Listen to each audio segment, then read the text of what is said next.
Tem um casalzinho aí na internet que brinca direto com línguas estranhas.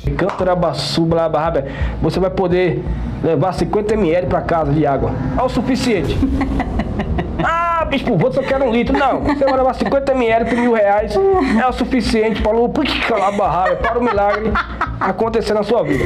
Se não se arrepender, a sentença de Deus vai vir, porque é sacrilégio.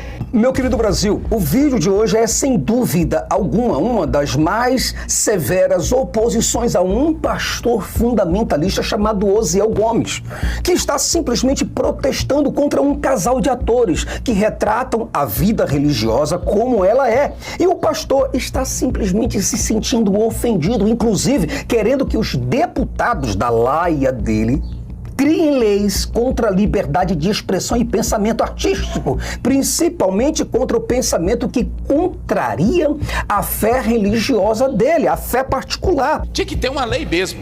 Tinha que ter uma lei para cortar isso na internet. Tem que ter uma lei mesmo. Tem que ter uma lei, direito de opinião, direito de fala, é o que todo mundo tem. Agora, direito de ser vergonhice e de manipular, desfazer da fé dos outros, isso não é direito.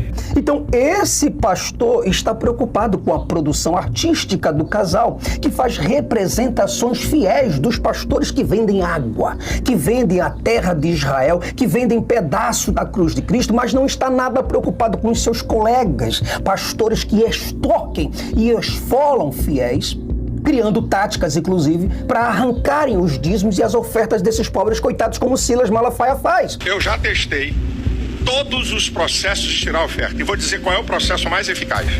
Contra isso daí, ele não protesta e nem tampouco deseja criar leis para combater esses tipos de pastores. Ele também não deseja protestar contra as intolerâncias religiosas vistas aqui na Bíblia, onde as pessoas, diversas e dezenas e centenas de milhares de pessoas, foram mortas por praticarem religiões diferentes.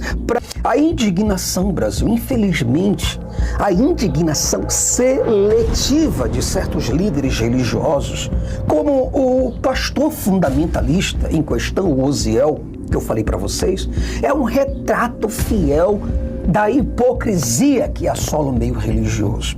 Infelizmente, enquanto ele, o pastor, protesta vigorosamente contra a produção artística de um casal de atores que retrata com ironia e veracidade os abusos cometidos por pastores mercenários, mantém o silêncio cúmplice em relação às práticas escandalosas de seus colegas.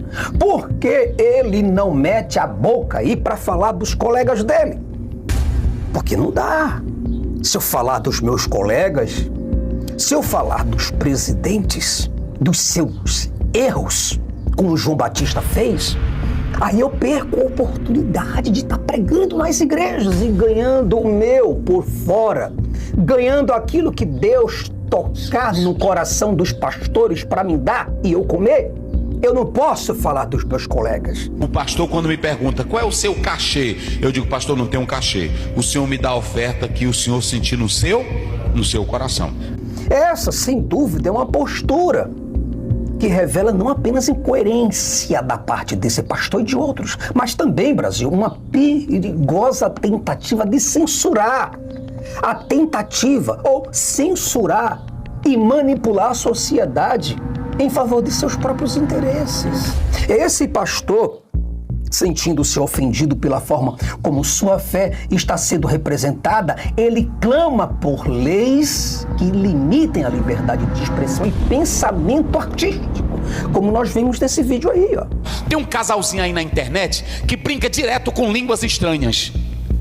Se não se arrepender, a sentença de Deus vai vir, porque é sacrilégio. Eu sou contra o pecado, eu não sou a favor de feitiçaria, eu não sou a favor de crença do candomblé, eu não sou. Por que você pega as coisas de Deus e da crença do outro e fica zombando? Fazendo piadas. Tinha que ter uma lei mesmo. Tinha que ter uma lei para cortar isso na internet. Tem que ter uma lei mesmo. E a Constituição Federal, ela diz que ninguém pode desfazer da crença dos outros. Aí você entendeu mais ou menos? assim que ele pensa. Mas pergunta se ele faz isso contra os pastores que extorquem as pessoas. Ele quer proteger a imagem da sua religião, mas não se incomoda com a exploração da fé alheia por pastores que vendem água ungida, terra santa de Israel ou até pedaço de cruz de Cristo. Eu provo nesse livro aqui, a luz da graça. Se você não tem compromisso com o dízimo, a tua salvação está em risco. Pode não ser salvo. Muito bem. Hoje nós temos os críticos do dízimo, que eles dizem que Malaquias 3:10 era só no período da lei. Se hoje o senhor encontrasse um truncador dessa forma, desfazendo que o dízimo já passou, que era no tempo da lei, qual assim uma passagem bíblica que o senhor citaria no Novo Testamento para rebater isso? Ótimo. Mateus 23. Não é do nosso. Mas vamos para as cartas. Qual a melhor passagem bíblica para desfazer deles nesse sentido? No momento, não me veio nenhuma. 1 Coríntios 9, de 9 em diante, né? Paulo, ele rebate os que negam o dízimo, dizendo que era só no tempo da lei. Ele diz que aquele que está no altar, ministra do altar, come do altar. Viu? Por isso que não é passo. Práticas que beiram o absurdo, mas tem como único objetivo engordar as suas contas bancárias. Por que ele não protesta contra isso? Eu jamais vi em momento nenhum da vida desse pastor ele ir para a porta da Igreja Universal protestar contra o Edir Macedo. Não faz isso. Dízimos e ofertas, Deus não quer ninharia, Deus quer tudo. Tudo que você tem, tudo que você pretende ter, Ele quer tudo seu. Se você quer receber o batismo com o Espírito Santo agora, a primeira coisa que você tem que fazer é honrar o Senhor Jesus. Ou protestar contra o Samuel Ferreira. Não, ele não vai fazer isso, não espere isso dele, porque isso não está na pauta.